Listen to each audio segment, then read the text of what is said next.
So last month, Bethesda announced at E3 2019 that coming in the upcoming Wastelanders DLC in fall, we are expected human NPCs with choices and consequences by what dialogue we choose. Apparently, adding human NPCs in the game, surprisingly, wasn't even in Bethesda's radar for the game. This was mentioned from Mark Tardif, co-studio director at Bethesda Game Studios, as well as Jeff Gardner, who is the project lead for Fallout 76. Originally, they had planned for us role-playing throughout the game, being the only humans left alive in the wasteland. But they saw the backlash they received from the launch of the game and decided that human NPCs would eventually be a good idea for something to add. It was said at E3 that Fallout 76 is a long-term story they are telling. Year 1 was all about the vault doors opening and all of us settling into the wasteland. Year 2 will be about people coming back to reclaim it, and just like previous Fallout games, these characters have their own stories and goals, and it will be our choice on how we interact with them and deal with the consequences on what we choose. Of course, when we got this news, a lot of people were stoked about human NPCs being added into Fallout 76. Once again, it'll be coming this year in fall. This was originally what most consumers were expecting in the first place when they purchased the game. Bethesda obviously is listening to what we have to say, and the game will be shaped around our feedback. Todd Howard had mentioned that before Fallout 76 was even released. He had mentioned that the game will be as versatile as possible for us to shape what we are playing on. However, as always, despite what most of the community considers good news, there will always be different opinions and negativity. There are actually players thinking adding human NPCs is a bad idea, and they would rather not have them in the game. Such as, for example, immersion problems. This player had said for his problem with human NPCs in the game, it would ruin immersion for him. He had mentioned, the same people saying the same things every time you pass them would get annoying really quickly. People will say, but the robots say the same things. Yes, of course, they are robots. They follow programming and not free will, so it makes perfect sense. Human characters, however, who always say the same thing every time would be a huge reminder that this is just a game, especially if dialogue trees popped up that you had to navigate through. And if dialogue trees did pop up, then you have to consider the player patience factor. He had mentioned, for example, he has witnessed other players lose their patience and start unloading a hailstorm of explosive bullets while waiting for someone else to finish up a 1-minute robo-vendor transaction. Can you imagine the impatience of just standing around while other players navigate through dialogue trees? Okay, so I can kind of see where he is coming from with this though. If they are adding the human NPCs, where exactly will they be coming from? At E3, once again, it was mentioned that they will be coming back to reclaim it. So did some people manage to get out of the chaos? And if so, why would they choose to come back to it? I know, to reclaim it, but some of them that are coming back seems that they have children as well. So why would they come back to put their children in some serious danger? It makes me wonder if some of them could be dwelling in a vault perhaps, and that's how some of them could be released in the future. I'm not exactly sure. There are many different approaches Bethesda could take to introduce them. I'm guessing, once again, some of these human NPCs that have families are barricaded inside a vault somewhere around West Virginia and are just waiting on the right time to come out. I don't think a family would technically come back here if they have youngsters with them, because that would put their family, once again, at higher risk. It could go both ways though. Maybe some are barricaded in vaults and others are coming from outside of West Virginia. I'm definitely interested in seeing how they incorporate these characters into the game while trying to keep it immersive. Another point this guy was complaining about with immersion is that it does make sense for robots to reuse lines over and over because, after all, they are robots. Only way I can really see Bethesda dodging this bullet of complaints of the community is making sure the human NPCs have plenty of different dialogues they say just being by them. that would help with immersion, such as, for example, if we're low on health, they comment about that, or if we're thirsty or hungry, they comment about that too. I mean, that would definitely help, once again, with immersion. Now, on the subject of how you will have to wait to talk to the character, I don't think we'll have to worry about that, unless it's a vendor perhaps. Because, for example, Rose, multiple players could talk to her at once. I'm sure the developers could replicate that with other NPCs so they're less like vendors. I feel these subjects of negativity are important to take in and discuss, because the more we do discuss about this before the release, the more resolutions we could have for the developers upon the release of the Wastelanders DLC.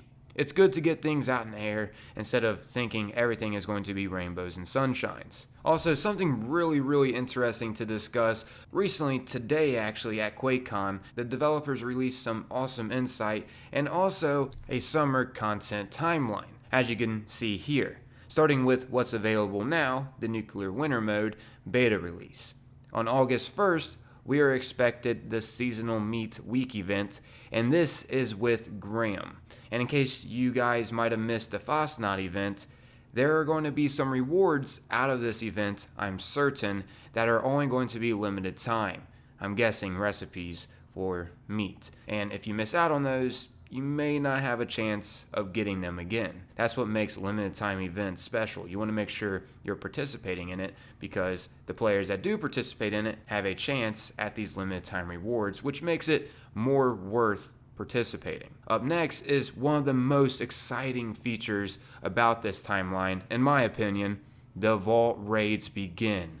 On August 20th, we are expected the Vault 94 raid, which it was mentioned by Jeff Gardner, who is once again the project lead at Fallout 76, that it isn't going to be no walk in the park going through this raid. I'm not exactly sure if it's going to be on Destiny's raid standards, but apparently, once again, it's not going to be easy for us. Actually, he mentioned even if you're not able to get all the way through it and complete it, as long as you get halfway through it, you'll still be rewarded for, the time that you spent trying to progress through it. So I thought that was pretty neat. At least people that are investing time into this aren't going to be rewarded whatsoever if they don't get all the way through. He did mention that it could probably be soloed, but the odds are really low. This is meant to be progressed through with 4 players. So yeah, keep that in mind. As you can see, the description for this reads, explore a new vault and uncover Vault Tech's experiment to see what happens when a society's ideals become reality.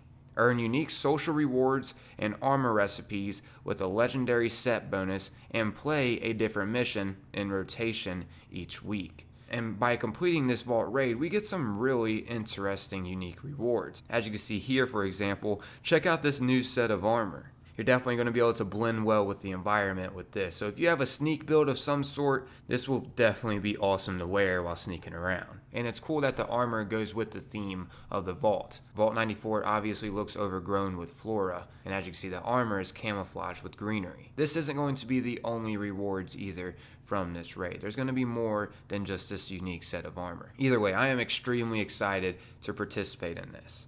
Like I mentioned before, though, where are the human NPCs going to be coming out of? I mean, as we know now, Vault 94 is going to be a vault raid. So knowing that and how we're getting this before the Wastelanders DLC, we know now that there are not going to be any human NPCs inside this vault, which narrows it down quite a bit. There could be a random new vault that will appear on the map like Vault 51 did. That's always a possibility. Anyways, next up on this lineup, we have the new Nuclear Winter feature. On August 13th, we'll be able to choose our own perks. As you can see, the description reads, duplicate perk cards award Overseer tickets, allowing you to unlock perks of your choosing, which is awesome because my buddy actually didn't get Bloody Mess until he was 90 or something like that.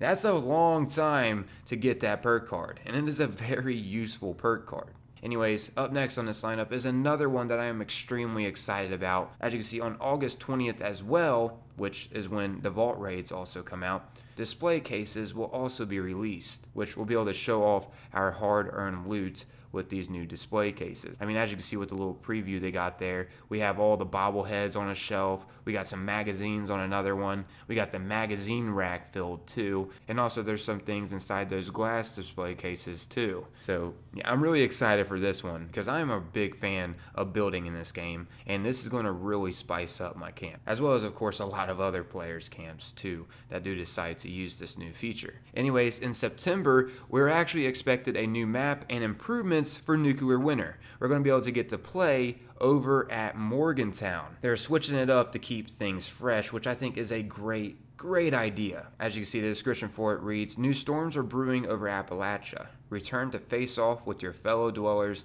in an all-new map." And as you can see, the preview in the background is Vault Tech University. So yeah, we're going to be fighting all around in this vicinity. That's just awesome.